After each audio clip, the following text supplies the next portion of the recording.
क्या रात को आपकी सड़कों पे उन्होंने चल के देखा है कि हर किलोमीटर, हर आधे किलोमीटर पे आवारा पशु बैठे हुए हैं? मैंने देखा है, मैंने देखा है।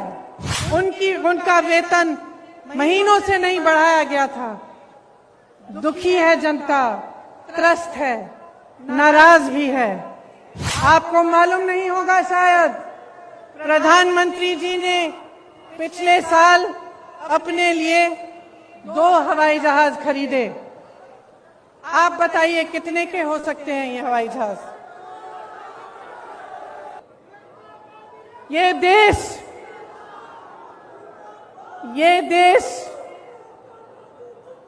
देश क्या है? ये देश एक आस्था है, एक उम्मीद है। इसी न्याय की उम्मीद पर इस देश को आजादी मिली। जब महात्मा गांधी जी आजादी की लड़ाई लड़ने के लिए गए तो उनके दिल में ये था कि मेरी जनता को, मेरे लोगों को, मेरे देश के किसानों, दलितों, मेरे देश की महिलाओं को, देश के गरीबों को न्याय मिलना चाहिए। न्याय पर हमारा संविधान आधारित है, लेकिन इस देश में न्याय की उम्मीद सब छोड़ चुके हैं। तो मैं आपसे कहना चाहती हूं कि जब लखीमपुर खीरी में मैं शहीद नक्षत्र सिंह जी के घर गई, उन्होंने मुझे बताया कि उनका बेटा सीमा सुरक्षा बल में दाखिल हुआ है। जब मैं अगले परिवार से मिलने गई तो मुझे बताया गया कि उनके तमाम भाई बहन सेना में देश की सुरक्षा करते हैं।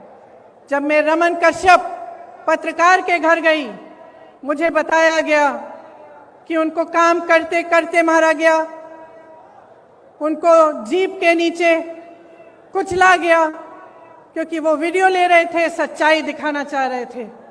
सारे परिवारों ने यही कहा कि हमें न्याय मिलने की उम्मीद नहीं है।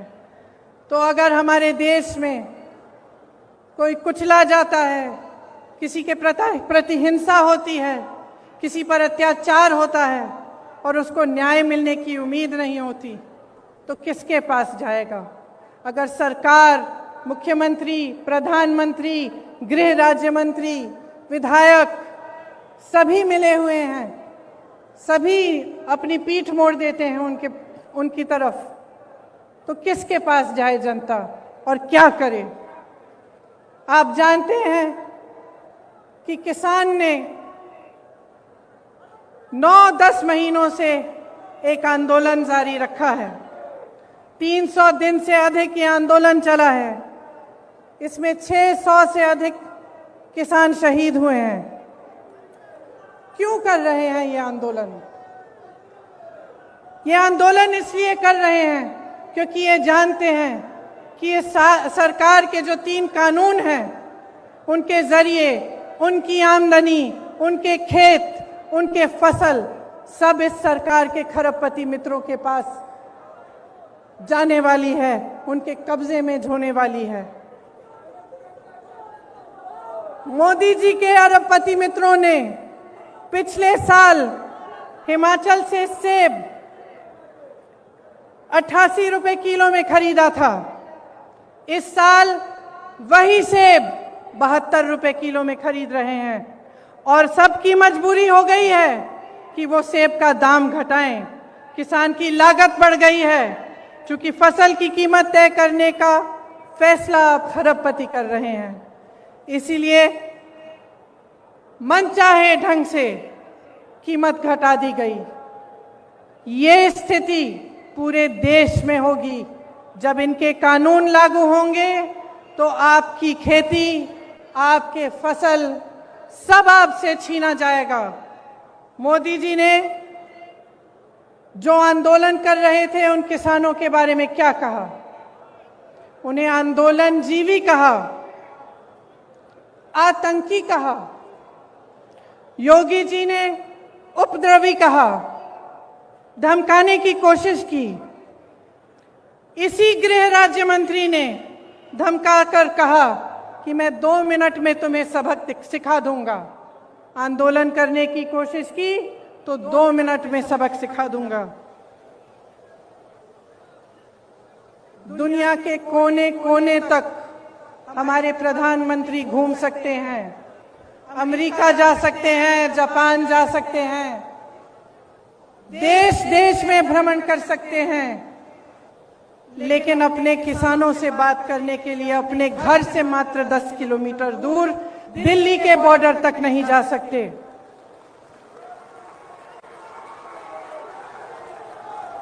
अपने आप को गंगा पुत्र कहने वाले हमारे प्रधानमंत्री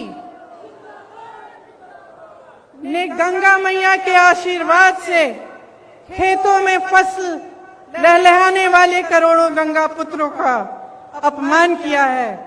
उनकी पूरी आमदनी, उनकी खेती, उनके फसल अपने खरबपति मित्रों को देने की साजिश की है। क्या वो जानते हैं कि आपके प्रदेश में किसान कितनी समस्याओं से जूझ रहा है? क्या वो जानते हैं कि आवारा पशु की कितनी बड़ी समस्या है यहाँ? क्या रात को आपकी सड़कों पे उन्होंने चल के देखा है कि हर किलोमीटर, हर आधे किलोमीटर पे आवारा पशु बैठे हुए हैं? मैंने देखा है, मैंने देखा है।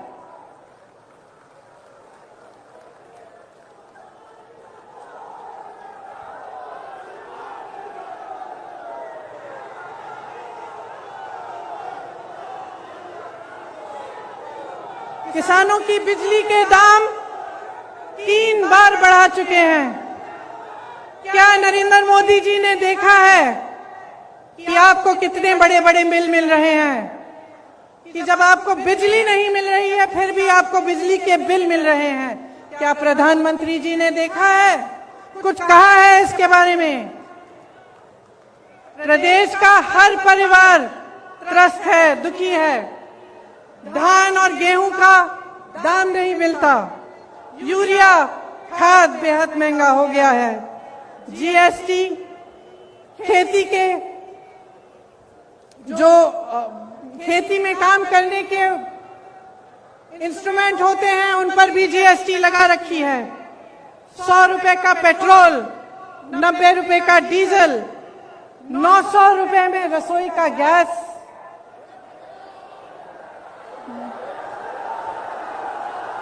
एक 1000 रुपए में रसोई का गैस। 23 करोड़ लोग गरीबी रेखा से नीचे चले गए हैं। कोयला खत्म हो रहा है। बेरोजगारी चरम पे है। जहां जहां जाओ बेरोजगार युवा मिलते हैं। परसों मैं लखनऊ की एक बस्ती में गई। मैं इसलिए गई थी क्योंकि योगी जी ने एक ऐसे शब्द इस्तेमाल किए सफाई कर्मचारियों के प्रति, मेरी बहनों के प्रति, जो रोज सुबह अपने घर में झाड़ू मारती हैं, जो सफाई करते हैं, हमारे देश, हमारी शहरों को साफ रखते हैं, उनके प्रति उन्होंने अब शब्द कहे। तो मैं एक बस्ती में गई वाल्मीकि मंदिर में झाड़ू लगाने के लिए और उन सब से बात करने के लिए जो इस काम को अपनी आमदनी के लिए, अपने बच्चों को पढ़ाने के लिए करते हैं। उन सब ने मुझे बताया, मैं घर गई, घर गई, एक घर से दूसरे घर गई, हर घर में मुझे बताया, अपने युवा बच्चे मेरे सामने लाए। किसी ने एमए किया था, किसी ने बीए किया था, किसी ने आईटीआई किया था, किसी के पास नौकरी नहीं थी, किसी एक का रोजगार नहीं था। और जो रोजगार कर रहे थे, जो सफाई कर्मचारी थे, उनका वेतन महीनों से नहीं बढ़ाया गया था। दुखी है जनता, त्रस्त है, नाराज भी है और नाराज होना चाहिए, क्योंकि जिस समय आप इन परेशानियों से गुजर रहे हैं, आप संघर्ष कर रहे हैं, उसी समय प्रधानमंत्री जी के खरबपति मित्र करोड़ों रुपए कमा रहे हैं, 1000 करोड़ रुपए से ज्यादा दिन में कमाते हैं, और आपकी आमदनी एकदम बंद है। कोरोना के समय तमाम छोटे बिजनेस, छोटे व्यापारी, तमाम लोगों को अपने काम बंद करने पड़े, अपनी दुकानें बंद करनी पड़ी, अपने व्यापार बंद करने पड़े। क्या सरकार ने कोई राहत दी? कोई राहत नहीं मिली। सिर्फ आपको प्रताड़ित किया, कभी जीएसटी, कभी नोटबंदी, कभी कुछ और। सब देशों में, इस पूरी दुनिया में सब देशों में जहां जहां कोरोना की मार पड़ी, सरकार ने राहत दी, लेकिन आपको कोई राहत नहीं मिली। देश के हवाई अड्डों, देश की रेलवे, तमाम पीएसयू इनके खरबपति मित्रों को सौंपी गई हैं। आपको मालूम नहीं होगा शायद, प्रधानमंत्री जी ने पिछले साल अपने लिए 2 हवाई जहाज खरीदे। आप बताइए कितने के हो सकते हैं ये हवाई जहाज? सब मालूम है, सब पता है।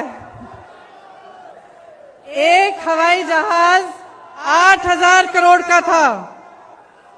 2 हवाई जहाज खरीदे कितने के? और इस देश की पूरी एयर इंडिया कितने में बेची? अपने खरबपति मित्रों को कितने में बेची? 18,000 करोड़ में बेची। 2 हवाई जहाज अपने लिए खरीदे 16,000 करोड़ के। इस देश की एयर इंडिया को 18,000 करोड़ के लिए अपने दोस्तों को बेच दी।